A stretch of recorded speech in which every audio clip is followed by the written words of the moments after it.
So you may have noticed that the world is becoming more and more unstable, more and more unpredictable, and more chaotic. Somewhat as an antidote to that, I'm going to talk about chaos magic, and in particular, what is the secret of chaos magic and how can we extract it and use it in our life to our benefit to sort of navigate this world of chaos. Well, of course, chaos magic comes under the umbrella of the quote-unquote Western esoteric tradition, a term that was made up to allow people to study it at university, and grandmothers won't get upset when you've got a PhD in it. They won't know that you're really talking about the occult or magic, which has a slightly worse image, thanks to Hollywood, for example. So chaos magic, it comes out of the tradition of Western esotericism, Hermeticism, the occult, etc., but is distinctly different from the rest of the tradition, I would say, if we can really use a term like tradition. Let's go back to the 18th century.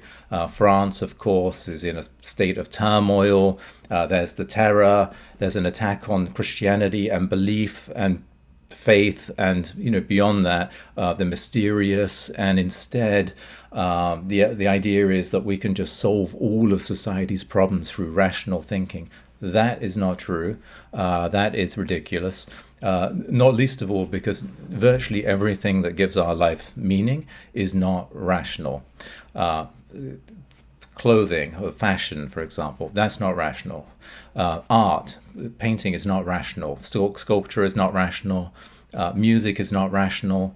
Poetry is not rational. Novels are not rational. Movies are not rational. Relationships are not rational. Sex isn't rational. Almost nothing that gives our life meaning, if anything at all, is rational. So we cannot solve the problem of societies through rational thinking. Not least of all because rational thinking, it tends to be hijacked, and instead of rational thinking, logical thinking, I have a problem, I'm going to apply logic to it to get to a solution. Instead of that, people will make up their minds about what they want, and then they rationalize why it's right, which means leaving out all kinds of facts. Just take a look at the media and look at the different sides, and you'll see all the facts that are left out on both sides. We're not rational, and it's simply ridiculous to think that we're going to use our rational thinking to get out of problems. We're probably almost certainly not. But okay, so as a pushback against that, you find all of these essentially Masonic orders and rites and jurisdictions and grand lodges and rituals emerging, especially in France and Germany. Now, at the very time that the intellectuals want to get away from the superstitious, from Christianity, for example, it would include obviously rituals and this kind of thing. That's not rational. The Freemasonry and occult orders that are arising out of that are steeped in rituals. They are steeped in the mysteries. They're claiming to teach the mysteries. They are promoting, Christian mysticism through various ritual degrees. They're promoting alchemy, Hermeticism, Rosicrucianism, strange symbols everywhere, strange experiences through these rituals. None of that is rational, obviously. Let's take a look briefly at some of the different jurisdictions or rites or what have you. So you have a group, 18th century, like the Asiatic Brethren. What were they doing? They were taking Jewish Kabbalistic texts and translating them for their initiates or their members. Strict observance is teaching some sort of Christian Templarism, chivalry. Again, very controversial at the time. The Golden Rosy Cross, or Golden Rosicrucians as they're sometimes called, are teaching the art of alchemy, the raising of spirits with some sort of contraption, and they also claim to have the elixir of life. To join that order, you had to be a Freemason of the 4th degree, which was important at that time and place. So fast forward a century or a little more than a century, all of these rites are floating around, or they're defunct, or you get other rites that sort of emerge out of them, and then such as the Swedenborgian rite of Freemasonry founded in New York. And then finally you get orders like the Hermetic Order of the Golden Dawn and the Ordo Templi Orientis, founded by Freemasons. But regarded as practicing and actually practicing, magic or the occult or whatever have you, they become the mainstay of occultism for many decades, up until really the 1970s, or even later than that, in the West, joined, of course, by Wicca. And then in the 1970s, you get a pushback against that, particularly in Britain. Why? Britain is in a state of collapse. There are, blackouts every few days. It's in total disarray. If you want to get a snapshot of what it was like, maybe watch Derek Jarman's movie Jubilee, where it's essentially about punks and anarchy and violence and nihilism, but nevertheless you also see the figure of John Dee, the alchemist, and who conjures up this angel to give Queen Elizabeth I a vision of the future of Great Britain, which would be the 1970s. So you have this strange mix of punk and nihilism and modernity and magic. And this, in a sense, is what sort of filters into, or at least is the sort of foundation for chaos magic. Chaos magic rejected the old way of doing things in the OTO or the Hermetic Order of the Golden Dawn, which had a system of degrees where you go through and there would be particular god forms, and chaos magic said we can just do away with that. If we want to do rituals to cartoon characters, we're going to do that, and some people did do that, in fact. And so people were kind of making up their own thing. It was more like an artistic movement in some respects. Other influences, one other significant influence on chaos magic, of course, was chaos mathematics. Up until that point, when chaos mathematics emerged, mathematicians, of course, thought of things as being very orderly. If you put in a set of data, you would always get the same results. Whereas chaos mathematics noticed that actually sometimes you could put in the same data and get different results. And there was some element of unpredictability, some element of chaos that had to be accounted for. And out of that, you get the practice of stochastic mathematics, which deals with patterns, which is important in banking, for example, because you want to be able to see patterns in the chaos to make predictions about the future. What stock is going to be good, what stock is not going to be good, that kind of thing. So chaos magic, partly influenced by this sort of weird sort of punk rock background, nihilism in the sort of time when it was really being sort of gestated in the minds of early practitioners, but infused with chaos mathematics. And unlike, say, the Hermetic Order of the Golden Dawn or the OTO, fundamentally they wanted to change the world around them. They did not want to change themselves as much. So they wanted to influence the world, and they wanted to change their lives, influenced partly or significantly by the artist and sorcerer of the early 20th century, late 19th century, Austin Osman Spare, English, born in London, and who came up with this idea of sigils, that you could articulate your desire, what you wanted to change, in the form of a sigil, some kind of graphic shape or a mantra, as it might be, and then you would embed it in yourself.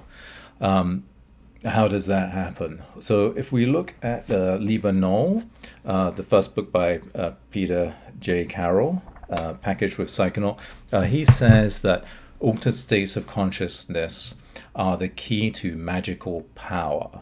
And I think magical power is a telling expression, meaning changing things on the outside. So altered states of consciousness are key. Now, if we read something like Frater UD's Sigil Magic, which is something of a classic, and he can't quite escape being the author of Sigil Magic, even though he wrote it 40 years ago and has written, dozens of books since. In that book, Frater UD talks about different maps of the mind. In one of those maps, he talks about the psychic sensor, as it might be referred to. Something is blocking some ideas from going in to the mind or to the unconscious.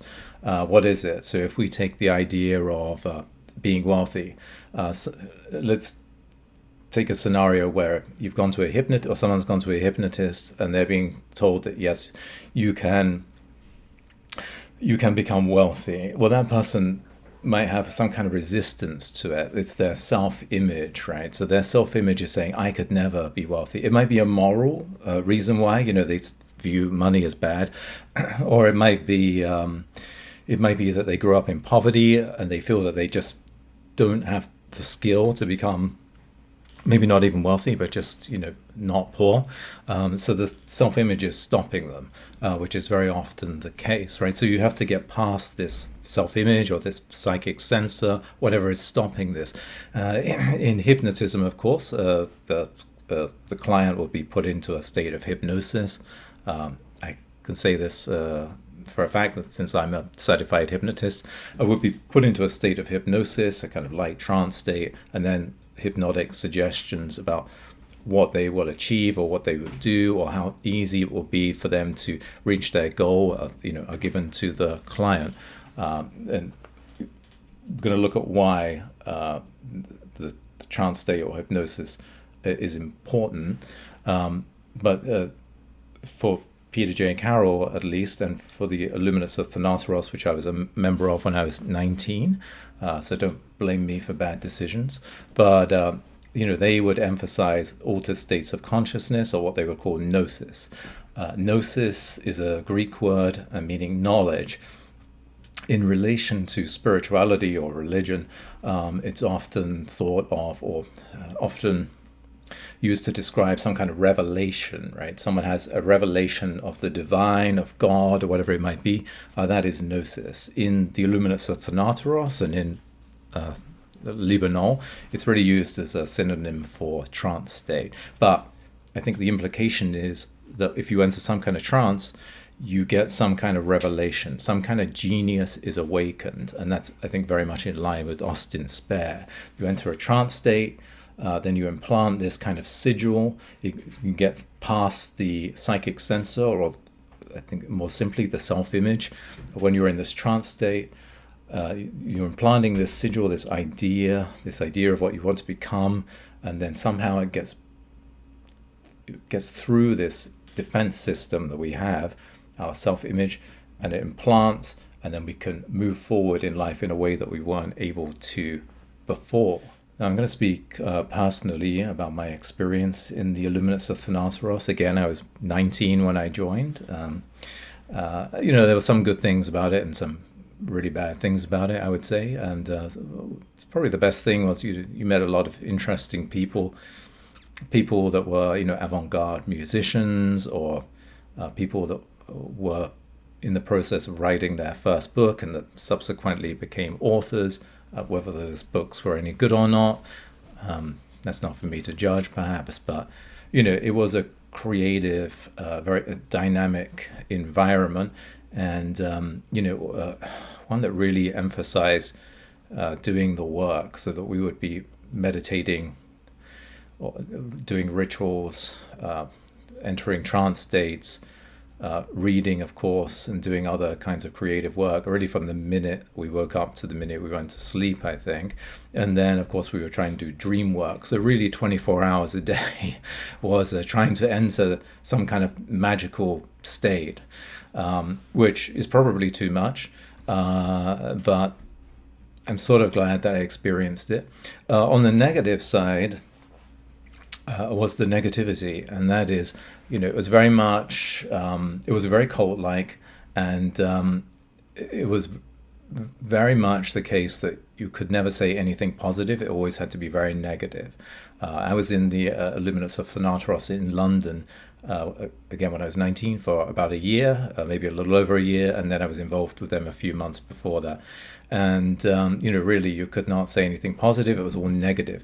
Now, you and I, we have heard of positive thinking, not just thinking good thoughts, but the idea that you have an aim, you visualize achieving that aim, and then by visualizing this constantly, you actually lead yourself to achieve that. That's not necessarily true. You have to do the work, and that's the part that most people miss out, of course. But, you know, if you are going to be experimenting with trance states, hypnosis, altered states of consciousness, you cannot be filling your mind with negativity about how the world is collapsing, how you will never be anything in life, how it's all doom and gloom. This is going to seep into your unconscious, and it's going to do very bad things. Do not do that. Even if you're sort of someone who's prone to sort of be interested in the dark or like dark aesthetics, that's fine, but you cannot be having these negative thoughts, doom and gloom, everything will collapse. We are in a state of chaos, that is true. Chaos means it's going to be bad for a lot of people, but you want to be one of the people that it's good for. Chaos is also opportunity, right? So chaos brings destruction, and out of destruction there is opportunity, and you can create something new. That's not good for some people, but you want to be one of the ones that is good for. So you need to be priming your mind with positive thinking. Now, of course, as I say, you have to do the work. If you want to be a wealthy lawyer, for example, you better go to law school. If you want to be an athlete, you better be training 12 hours a day in that sport that you want to be successful in. You want to be a painter, you better be painting. You want to be an author, you better be writing, and you better be practicing so that you get better every day. And then you can visualize what you're going to achieve. The two have to go together. So, okay, let's extract the secret of the IoT, which clearly is articulated very succinctly by Peter J. Carroll. And that is that altered states of consciousness are the key to magical power, the key to changing the environment. Now, it should be said, we may be victims, or some people may be victims of these altered states. How is that possible? If you live in a city, you can walk around, sit on the subway train, you will see, of course, people endlessly scrolling on their phone. They are in a trance state. They don't know what's going on around them. They have no idea. I'm sure you've all seen it. Some crazy person gets on a train, on the subway, on the tube, or whatever. They're acting crazy, they're acting dangerous. They're about 2 feet from someone else who's scrolling on their phone, doesn't know what's going on. They could be killed. And it happens occasionally, of course, right? That person is in a trance. Most people are in a trance, and they're in a trance because they're scrolling, absorbing junk into their mind. Think about the psychic sensor, right? Or the self-image that isn't allowing some things in. When you're in that trance state, you're allowing all of this stuff into your unconscious mind. And what's it creating? Mostly it's creating a kind of passivity. You can't really do anything. You're just going to go home and vegetate on your sofa, right? That's what happens to most people. So you need to stop scrolling as much as possible. Switch off the phone. You don't need to have people contact you all the time.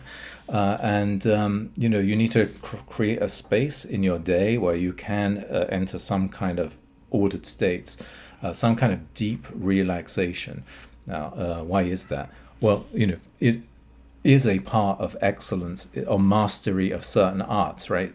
Martial arts, in the moment of sparring, you are definitely in an altered state. You're in a state of flow, right? There's no time for rational thinking. If you think rationally, you're getting punched in the face.